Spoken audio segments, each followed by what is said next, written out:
여러분 안녕하십니까, 황교안입니다. 대한민국은 자유민주주의 공화국입니다. 누구도 이를 흔들 수 없습니다. 국민 여러분, 요즘 밤잠을 잘 이루지 못하실 것입니다. 정치인의 한 사람으로서 참으로 죄송하다는 말씀을 드립니다. 저는 8년 전 박근혜 대통령 탄핵 상황에서 대통령 권한 대행을 했던 선언자로서 최근의 국가 위기 상황과 관련해서 몇 가지 말씀을 드리고자 합니다. 첫째, 한덕수 대통령 권한 대행은 지금 헌법재판관을 임명하면 안 됩니다. 그 이유는 현재 탄핵이 인용된 상태가 아니고 심리 중인 상태이기 때문입니다. 다 아시다시피 무죄 추정의 원칙이 있습니다. 그러므로 선출된 권력이 아닌 대통령 권한 대행은 현상 유지 그리고 관리가 무엇보다도 중요합니다. 따라서 헌법재판관뿐만 아니라 장관급의 임명은 하지 않아야 합니다. 저 역시 2017년 대통령 권한대행 시절 장관급은 임명하지 않았습니다. 인사의 경우 차관급까지만, 그것도 시급한 경우에만 임명했습니다. 헌법재판관 역시 대통령 탄핵이 인용되기 전까지는 임명하지 않았습니다. 탄핵이 인용된 이후에 대통령이 그 직을 다 마친 뒤에 그때 가서야 임명을 했던 것입니다. 둘째, 국민 여러분들께서 잘 인지하고 못하고 계신 우리나라의 심각한 상황, 즉 자유민주주의 체제를 파괴하는 암덩어리를 치료하지 못하고 있는 상황에 대해서 말씀을 드리도록 하겠습니다. 우리나라 자유민주주의는 말기암에 걸려 있는 상태입니다. 그 암덩어리가 너무 커서 비상계엄이 아니면 백약이 무효하다고 대통령이 판단할 정도입니다. 그렇다면 왜 말기암 상태인지 말씀을 드리도록 하겠습니다. 첫째, 선거를 통해 민의가 고스란히 반영되어야 하는데 전혀 그렇지 못하기 때문입니다. 민의가 정확히 반영되어서 제대로 된 투개표로 대통령이 선출되고 국회의원들이 뽑혀야 하는데 그 시스템이 전혀 작동하지 않고 있다는 점이 바로 말기암이라는 것을 말해주는 것입니다. 둘째, 소위 여러분이 말하는 극우 유튜버들이 부정선거 문제를 제기한다면 선관위는 그렇게 의심받는다는 사실 자체에 부끄러워하고 합당한 설명을 통해서 하나하나 의혹을 풀어줘야 합니다. 그러나 선관위는 오히려 의혹을 감추고 소송으로 윽박지르고 또 말도 안 되는 엉터리 답변을 내놓고 있다는 것입니다. 셋째, 사회에 이렇게 큰 암덩어리가 있으면 언론이 항암제 역할을 해서 정상 세포는 살려두고 암세포를 골라서 죽여야 하는데 전혀 그렇지 못한 것입니다. 언론은 암덩어리가 너무 크니까 이거 치료 안 되니 이제 모른 체 하자 이렇게 했을지도 모르겠습니다. 혹은 저거 정말 극우 유튜버들이 늘 떠드는 헛소리 이렇게 치부하는 그런 기사로 가름하고 말았습니다. 언론이 시비를 제대로 가려줘야 하지 않겠습니까? 정상세포는 지켜주고 암세포는 골라서 공격을 해야 하지 않겠습니까? 핵심과 시부를 파고드는 제대로 된 취재를 통해서 또한 언론사 사설 등을 통해서 암세포를 죽여줘야 하는데 그 기능이 전혀 작동되지 않고 있습니다. 다시 말해 암덩어리가 있는데 치료를 하지 못하고 있는 상태라는 말씀입니다. 저는 당대표 시절에 했던 4.15 총선에서 부정선거 세력의 조작에 의해 선거에서 참패한 이래 지금까지 수년 동안 부정선거 규명과 방지에 목숨을 걸어왔습니다. 왜냐하면 자유민주주의를 파괴하는 이 암덩어리를 제거하지 않으면 대한민국의 미래는 없기 때문입니다. 이미도 치명적인 결과를 가져오고 있지 않습니까? 이는 좌파 우파를 따질 사안도 아닌 것입니다. 셋째, 비상계엄의 본질을 생각해야 합니다. 이것은 내란이 아닙니다. 북한의 본체인 대통령이 무슨 내란을 저지른다는 말입니까? 어불성설입니다. 다른 나라에서도 대통령을 내란죄로 처벌한 예는 없습니다. 비상계엄 선포 뒤 가장 먼저 선관위원회에 계엄군이 투입됐습니다. 그 숫자도 297명으로서 국회에 투입된 280명보다 더 많습니다. 대통령도 그리고 김용현 전 국방장관도 부정선거 문제 때문에 극약 처방을 내린 것이라고 했으니 이 부정선거 문제가 과연 그런지 아닌지를 가리는 것이 최우선이 되어야 하지 않겠습니까? 그런데 다들 딴소리만 하고 있습니다. 즉 달을 가리키는데 손가락만 보고 있다는 것입니다. 부정선거라는 달은 안 보고 계엄군 투입만 보면서 내란이라는 프레임을 걸어 놓았습니다. 이런 프레임은 야당이 국민을 대상으로 걸어놓은 것인데 언론 역시도 이 프레임 속에 빠져 내란이라고 하면서 그 연장선상에서 탄핵을 외치고 있습니다. 한마디로 야당이 내란이라는 선동 밴드웨건에서 빵빠레를 울리는데 언론도 거기에 동승한 것입니다. 그런데 이번 비상계엄의 최종 목표는 부정선거 발본 쇄관이었습니다. 즉 비상계엄의 본질은 선관위 압수수색을 통한 자유민주주의 체제 지키기였다는 사실입니다. 그동안 야당은 부정선거에 붓자도 꺼내지 않았고 언론은 극우 유튜버에 대통령이 현혹돼서 그렇다 이렇게 슬쩍 뭉개고 있습니다. 이처럼 야당과 왜곡된 언론의 야합은 대통령의 계엄을 내란 획책 여론으로 비화시켰고 이를 의식한 경찰, 검찰, 공수처 이런 공무원들이 정말 대통령 체포 운운하면서 부와 뇌동하게 된 것입니다. 지금 대한민국은 겉은 멀쩡한데 대한민국의 자유민주주의는 말기암에 걸려 있습니다. 대한민국이 어느덧 가짜대 판치는 세상이 되어버렸습니다. 부정선거는 팩트입니다. 부정선거는 저질러졌고 범죄자는 처단해야 합니다. 사고도 넘치는 부정선거 사례 중에서 제가 몇 가지만 예를 들어 보겠습니다. 첫 번째 사례, 2021년에 여당 대통령 예비 후보로 나왔던 제가 당시 TV토론에서 몇 개의 판례를 보여드렸습니다.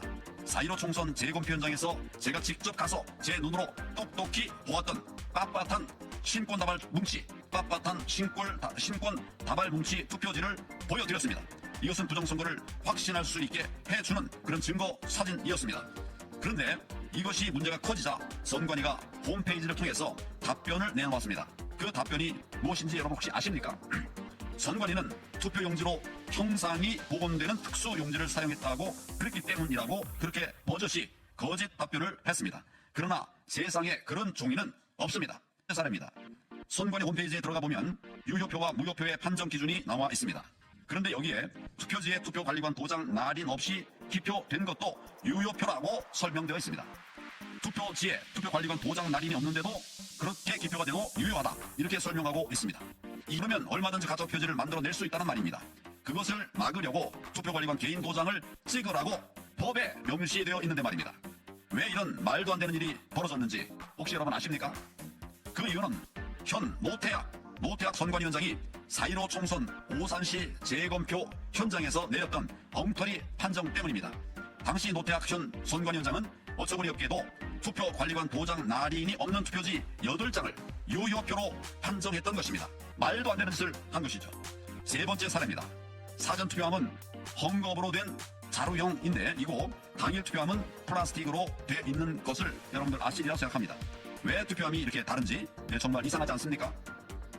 사전투표함은 헝겊 자루를 플라스틱 통에 올려놓은 채 투표를 하게 되는데 투표가 끝난 후에는 플라스틱 통에서 헝겊 자루를 빼서 가져갑니다. 그런데 헝겊 자루형 사전투표함은 보안 스티커도 잘 붙지 않을 뿐만 아니라 헝겊 자루와 투표함 뚜껑 사이로 손이 쑥쑥 들어갑니다.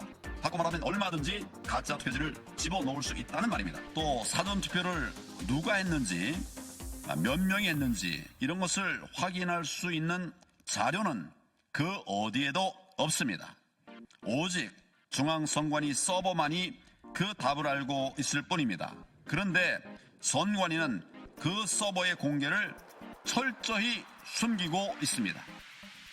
사전투표는 이처럼 근본적으로 치명적인 문제를 가지고 있는 것입니다.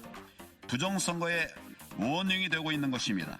넷째, 이제 한 달 후에 시작될 미국 트럼프 대통령 2기에 대한 대비 차원에서도 부정선거의 문제는 반드시 정리되어야만 합니다.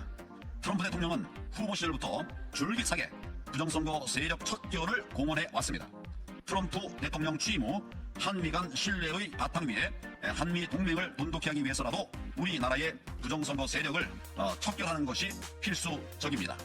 지금 미국을 비롯한 세계 각국 정치계에서는 최근 수년간 적지 않은 나라에서 발생한 부정선거의 배후 세력으로 중국을 지목하고 있습니다. 또한 한국산 전자개표기를 지목하고 있습니다. 그러므로 우리나라 역시 이제는 부정선거 문제를 국내 문제로만 볼 것이 아니라 국제적 판도를 바라보는 넓은 시야를 가지고 이 문제를 바라보면서 해결해야만 합니다. 우리나라의 부정선거 세력을 뿌리 뽑지 않고서는 탈취당한 국민의 주권을 국민에게 되돌려드리지 않고서는 결코 대한민국의 정의를 세울 수 없습니다. 자유민주주의를 지킬 수가 없다는 말씀입니다. 지금 우리나라는 그런 비상상태입니다. 다섯째, 이제 누가 국헌을 물란케 했는지를 따져봐야 합니다. 선거를 조작해서 이 나라의 진정한 권력자인 국민을 속이고 또 국민의 신성한 주권을 탈취한 부정선거 세력들, 가짜 국회의원들을 국회에 들여보내 가짜 거대 야당을 만들어서 정부 인사에 대한 막무가내식 탄핵을 일삼고 또 국정을 중단시키기 위해서 온갖 강짜를 부려온 부정선거 세력들, 그들이 국헌을 문란케 한 세력인지, 또 아니면 부정선거 세력이 대한민국 자유민주주의 시스템을 붕괴시키는 것을 저지하기 위해서 또한 법원조차도 선관위를 일방적으로 편드는 행태를 보이기 때문에 선관위의 서버를 압수수색하기 위한 유일한 방법이 비상계엄이라고 판단하고 대통령의 헌법상 권리인 비상계엄을 선포했던 윤석열 대통령인지 누군지 여러분들은 이제 판단하셔야 합니다. 부정선거로 국민의 주권을 찬탈한 세력들이 지금 국회를 장악하고 있습니다. 그동안 저를 비롯하여 수년간 부정선거에 맞서 싸워왔던 부방대와 또 많은 애국 시민들은 수많은 억압과 억울한 수사를 받았음에도 불구하고 반드시 부정선거를 밝히겠다고 하는 일념으로 투표 현장과 재검표 현장에서 가짜 투표지 증거 사진도 찍고 또 개수도 직접 하고 선관위를 상대로 정말 받아낼 수 없이 많은 부정 자료들을 분석해서 국민께 알려왔습니다. 다섯째, 이제 저는 진실이 무엇인지 밝히기 위해서 부정선거 국민 대토론회를 제안합니다. 날짜는 12월 30일 월요일 14시 30분으로 잡았습니다. 광화문 소재 프레스센터 20층 프레스클럽에서 갔습니다. 누구든지 오십시오. 무엇이든지 물어보십시오. 부정선거가 없다고 주장하는 분들, 그리고 부정선거의 실체가 궁금하신 모든 분들의 참석을 환영합니다. 국회의원들도 많이 참석해 주시면 좋겠습니다. 부정선거가 없다고 주장하는 선관위 소속 공무원들 다 오십시오. 야당 국회의원들, 언론, 일반 시민들 모두 다 오십시오. 기자 여러분들도 다 오십시오. 부정선거 국민 대토론회에서는 무제한 끝장 토론을 할 것입니다. 그동안 부정선거와 싸워온 전문가들이 다 나와서 토론에 참여할 것입니다. 무엇이 국헌 문란인지, 또 누가 국헌을 문란케 했는지 꼭 오셔서 두 눈으로 똑똑히 확인해 보시기를 제안합니다. 일곱 번째, 마지막으로 기자 여러분께 호소합니다. 왜 이런 말도 안 되는 부정선거 행태에 대해서 정의의 칼이 되어야 할 기자 여러분들은 시비를 가려서 또 무엇이 옳고 무엇이 그른지 밝혀주셔야 되는데 그렇게 하지 않는 이유가 무엇입니까? 재검표 현장에서 주요 언론 기자들은 아예 없다시피 했던 그런 사실을 저는 기억합니다. 매주 집회를 하는데 주요 언론의 기자들 안 보였습니다. 저는 기자는 아니지만 많은 기자 선배들로부터 기사는 발로 쓰는 것이다, 이런 얘기를 들어왔습니다. 직접 현장을 찾아서 발로 뛰면서 취재하라는 말씀이라고 생각합니다. 그런데 왜 여러분들은 현장을 취재하지 않고 선관위의 해명만 이것을 옮겨 쓰고 있다는 말입니까?